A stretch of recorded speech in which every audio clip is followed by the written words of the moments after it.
Mirr Eednii, A Story of Conviction by Fooliery. I was about to feed the wildcats, a breed of feline genetically engineered for war games. The cats at adulthood could reach 800 pounds, jump 20 feet gaps, and run in excess of 60 miles an hour. They're a horror to see in action, and not even close to the most dangerous of geneticized beasts. But in my experience, they just want treats and belly beats. The sun was at its highest point in the sky as I entered the cat enclosure at the farthest east of the compound. "Hey, Isby," I said to a warrior cat pretending to nap on a grassy patch by an artificial creek bed. His fur was 90% all black, with a few slash patterns of stripes of gold that went horizontally from his side up over his back. His breathing was steady, and he relaxed as his chest rose. It was the only tarnished place on the cat's body. A huge round scar that looked like a splattered dinner plate showed my friend's true past. His tongue out, he showed the tips of several teeth that were too far out and too long to fit inside his mouth, teeth each the size of my thumb. "I'm not playing right now, Isby," I said soothingly, wagging a finger at him from under my exo gear.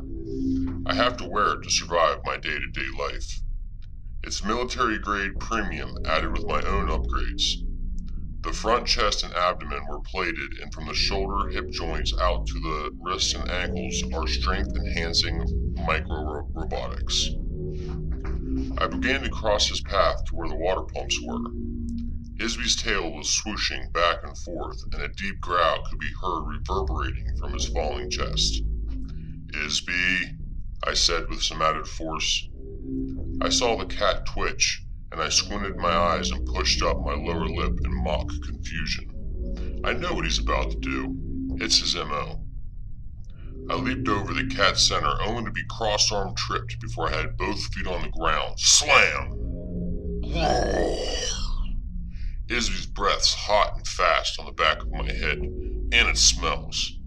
I'll have to remember to give him a dental chew before I leave today. I tried to push up, putting myself in a sort of upward dog position. Nope, the cat straddled me. "Come on, I give up. Fat ass, you're too damn heavy, crushing my pelvis here." Honest to God, this cat, so goofy. That's when it happened.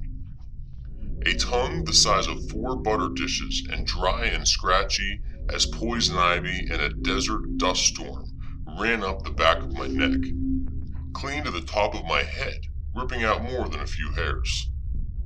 I felt the cat put feeling into it as his back hips came off me and stretched upwards.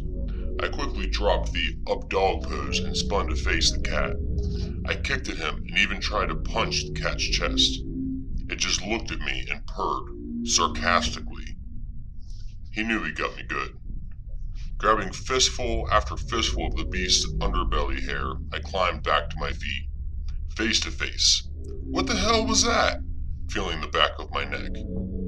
Isby let just the tip of his tongue peek out the front of his snout. I laughed and smacked the cat's shoulder blade a few times. These cat's pelts can deflect most militia, small rounds.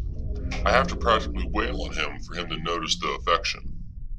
I walked over to use the water pump. It was behind a panel that required a code, and most of the numbers were not even visible anymore. The cats often used it for a scratching post. I looked around for my other big cat. This area is enclosed, and the only animals here are Isby and Hickleberry.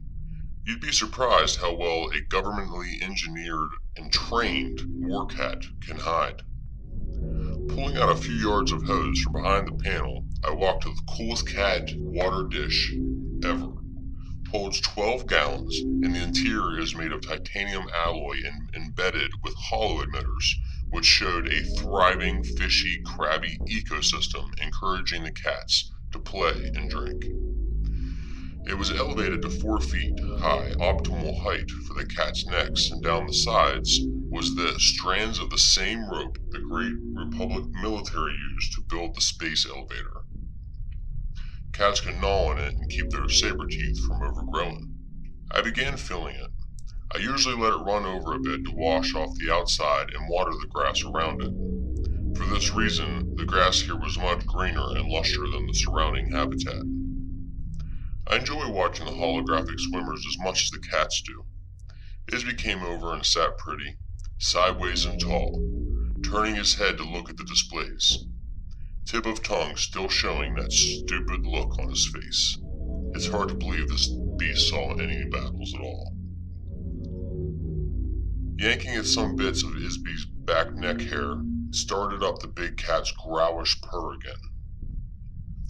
"Now leave that hose alone, and I'll be right back," I said, attempting to scratch the cat's underchin, act that nearly removes your fingerprints.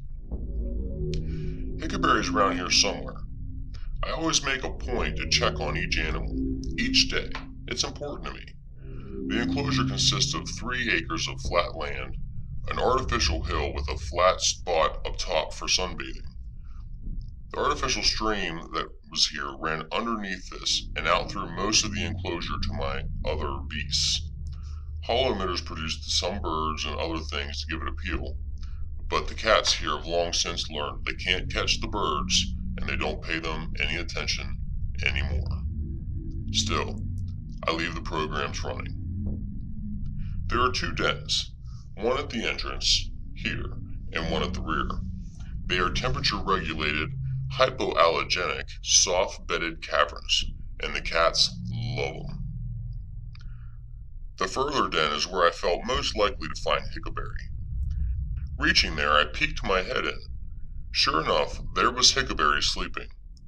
Hickleberry was female and looked a lot more battle-ridden than Isby's one plate scar. Like Isby, Hickleberry was all black, but lacked the stripes that gave Isby the tagger look. Hickleberry looked more like a gigantic panther pitbull hybrid. Her muscles were more pronounced, but across her black canvas of her body were scars of all sorts.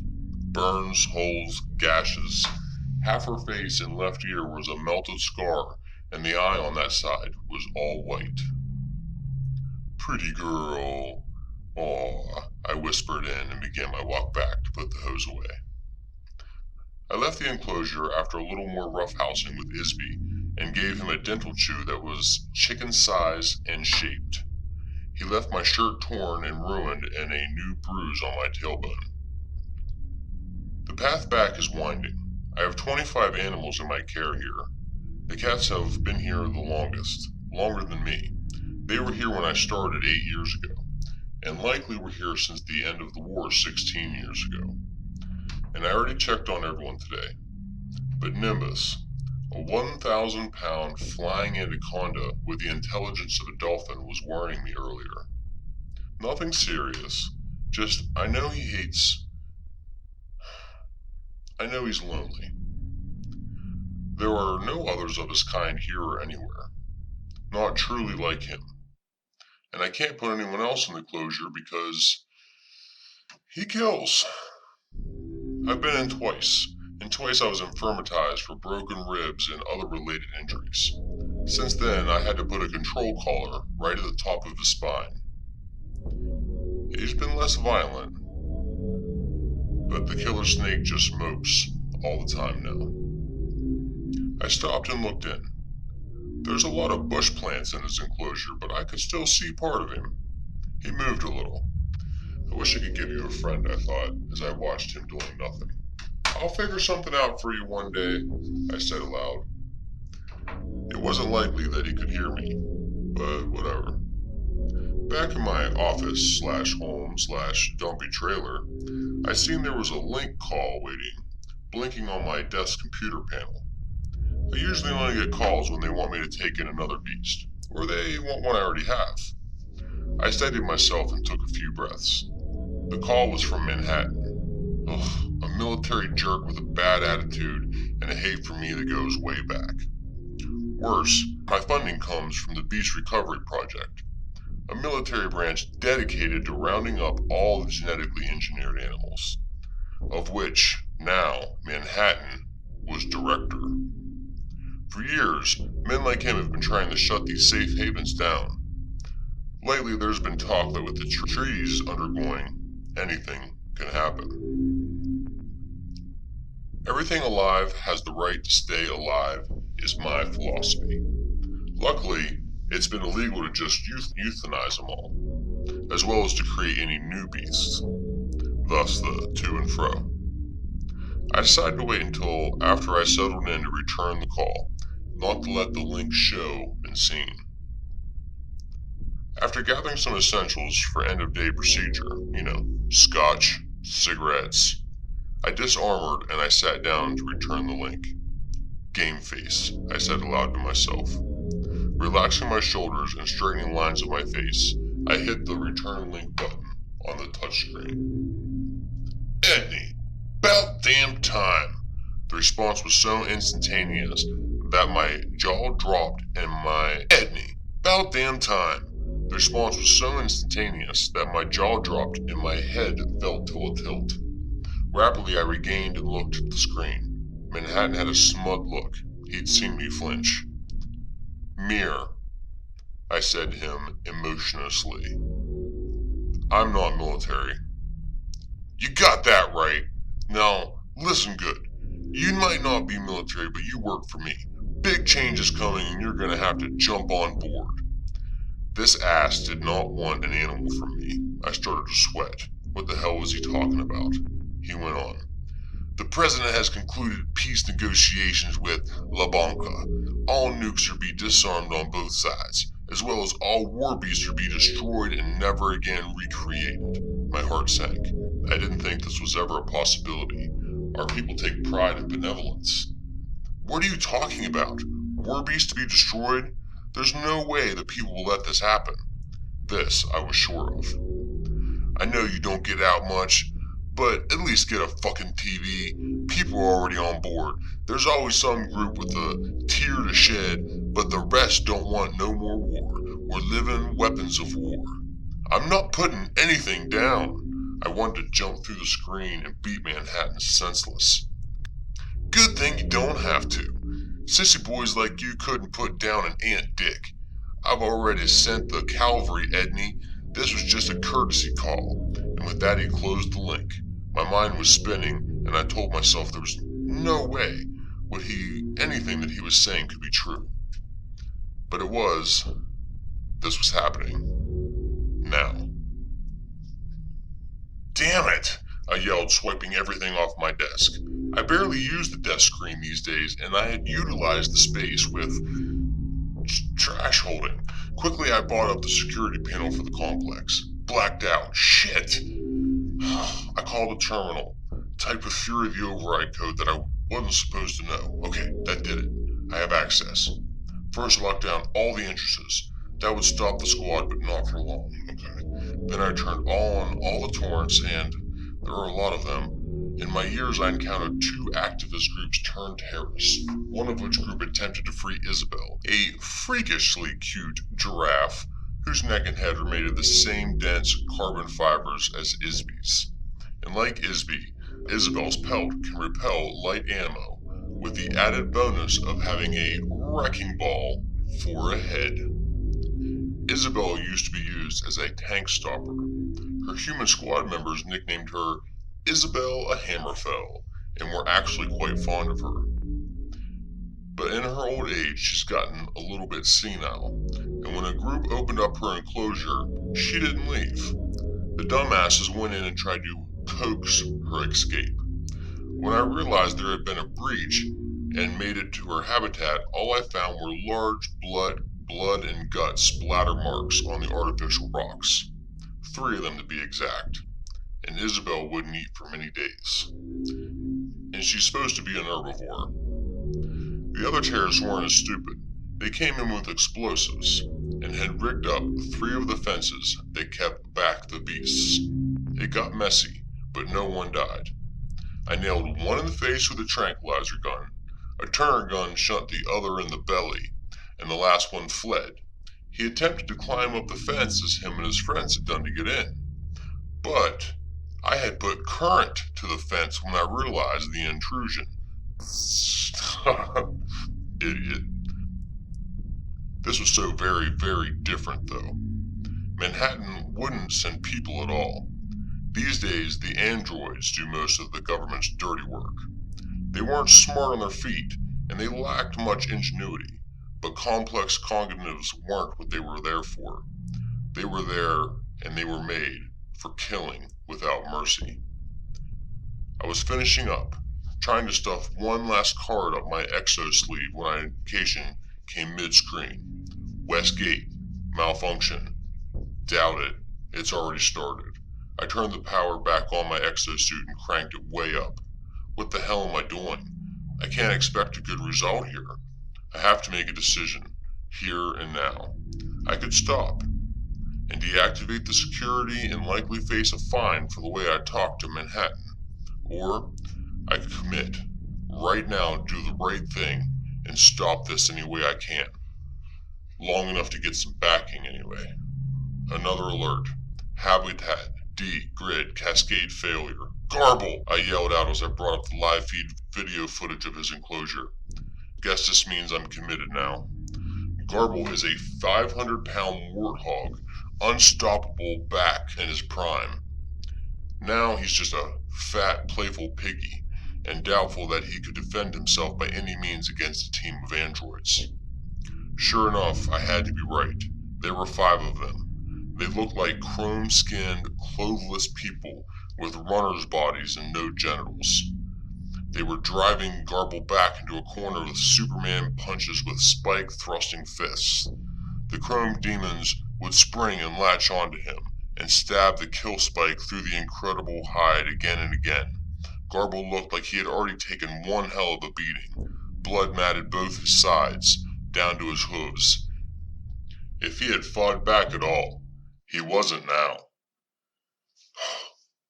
Damn it, fight back! I yelled at the desk screen, my face contorted in absolute white-hot rage. I transferred the desk screen's operations to my phone and encrypted the network just in case. Running out the door, I activated the turret on the stone pillar right outside the entrance to Garble's habitat. A spray of fire came out at lightning speed. All 5 androids turned and covered parts of themselves defensively with their arms and began trudging towards the pole. Won't stop them for long. I pocketed the phone and headed east. I was going to need help. No way I could literally do anything against them on my own. Glancing at the live feed of Garble made me stumble back to a stop. Garble was dead, and the androids were gone. I couldn't run and search for them at the same time. I could surmise that they would move enclosure to enclosure, box the beasts and kill, move to the next enclosure, repeat. I put the phone in my pocket and sprinted. I couldn't just release all the beasts, it didn't work that way. I could turn off the security, but that wouldn't open the gates, so to speak. I ran past Nimbus's entrance and halted, turned, and ran back to the door. Taking out my phone, I disabled Nimbus's control collar. I couldn't see him through the gate and bush. Hopefully he's far in the back. I opened the gate as quietly as I could. Knowing this could come back to bite me in the ass, I hooked it on the outer pole to keep it from closing again, and restarted my sprint. This time I wasn't stopping till I got to the warrior cat's enclosure. I ran in and pulled out my phone. Schematics now displayed 3 security malfunctions and errors. Isby and Hickleberry were right inside. They honestly looked like they were waiting for me, and both looked noticeably spooked. I moved between them. Hickleberry craned her neck to look up but Isby kept looking towards the entrance. Something I could probably never understand was going on in his head, and it gave me the chills. I put my hand on Hickleberry's back and dug in my nails for a comforting scratch. The war's been over for a long time, girl, I cooed her, but there's a new war. I'm so sorry. Hickleberry didn't have the soul of a warrior like Isby, and her instincts often led to her many battle scars. In that moment, I wish she could be spared this fight. I've never really been sure if they can understand me or not, but when I checked my phone and seen another habitat was showing errors, I called aloud. It's now or never, and damn it if they didn't walk in unison right up to the gate and both looked back at me. I took a moment to just feel the situation. Looking into their bright yellow eyes, my gut told me that they knew what to do, even if my mind was telling me I was releasing 1,000 pounds of genetically beefed feline out into the world. I opened the gate. Fuck it. Don't forget to like and subscribe and hit the notifications so that you don't miss part 2.